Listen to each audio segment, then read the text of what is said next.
Welcome back, everyone, to another edition of Throwback Thursdays, Total Nerd Talk Edition, with me, your boy CJ.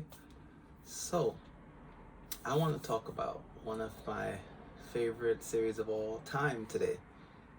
Generally, it's one of the big three topics, as I call them. Usually, if I meet, if I have a new in-law or a new potential best friend, I even had this conversation with my wife Maki when we first met. I always say you gotta like two of these big three for me to like respect you in nerddom. I mean, who am I to set that criteria right? Well, I do it anyway. So it's always Harry Potter, Game of Thrones, and Star Wars. If you at least acknowledge and appreciate two out of that three, I give you a pass. You don't gotta love all three. So I mean, I talked about Harry Potter in the previous release, Game of Thrones very recently as well. Today, I'll talk about Star Wars because the Force is strong in me.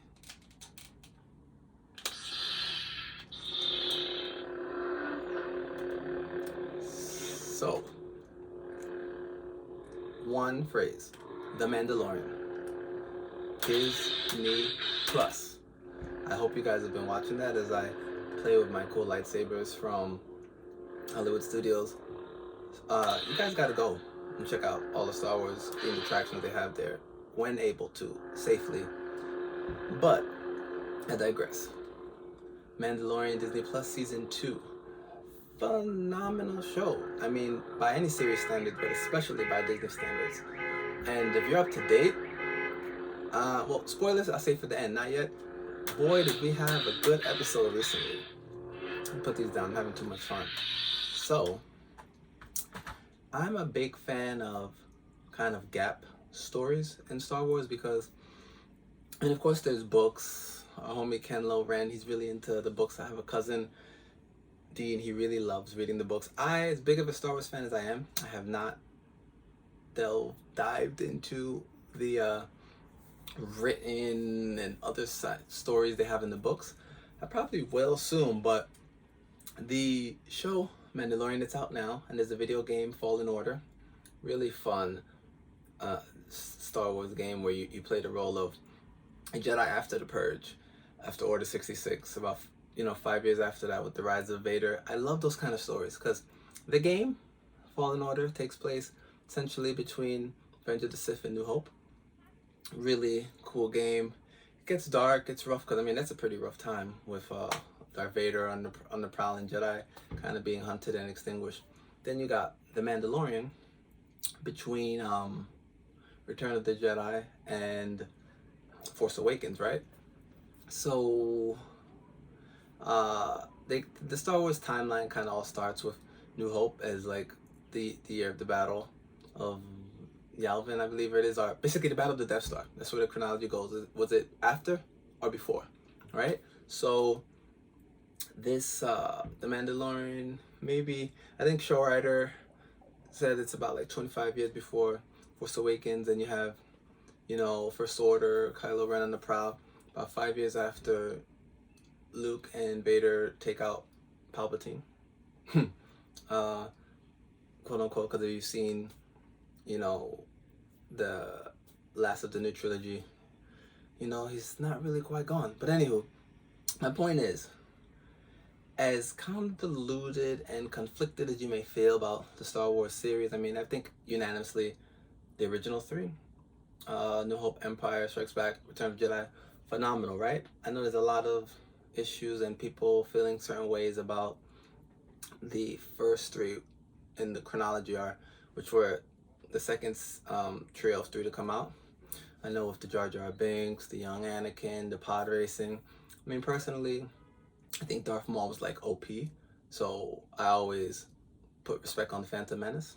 Then you got a couple of those gap movies, you got Solo, you got Rogue One, phenomenal movie, Rogue One, by the way.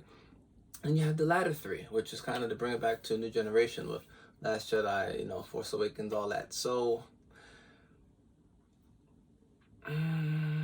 I mean, I'm personally pretty conflicted on those latter three for a multitude of reasons. and I think it had a lot to do with the director swap. But the point is, regardless of how you feel about those movies, you can enjoy The Mandalorian as a series. A lot of people don't even know where it fits in on the timeline, and they enjoy it. Baby Yoda, who doesn't love Baby Yoda?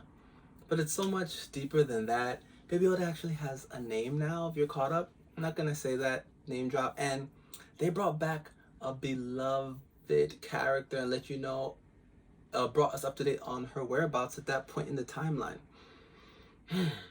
This is where I'd say spoilers if you're not caught up to date yet. Well, not really a big spoiler. I'm not gonna talk about the episode, but Anakin's Padawan. I won't even say her name. Anakin's Padawan makes an appearance in the Mandalorian series, and it was pretty badass to say the least. They're doing an excellent job. Hope it continues that way. It's fun.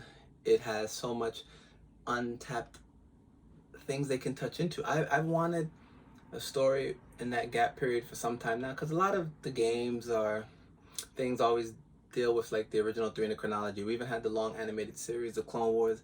They love to deal with that because there's more Jedi. There can be more action. You got the Clone Wars, a lot of fabled stories back then. It's nice to talk about, but I think the movie Rogue One showed us you can have non-force powered people in the Star Wars world and make a dope ass cinematic anything from that, whether it be a few brief scenes, skits, episodes, series, movie.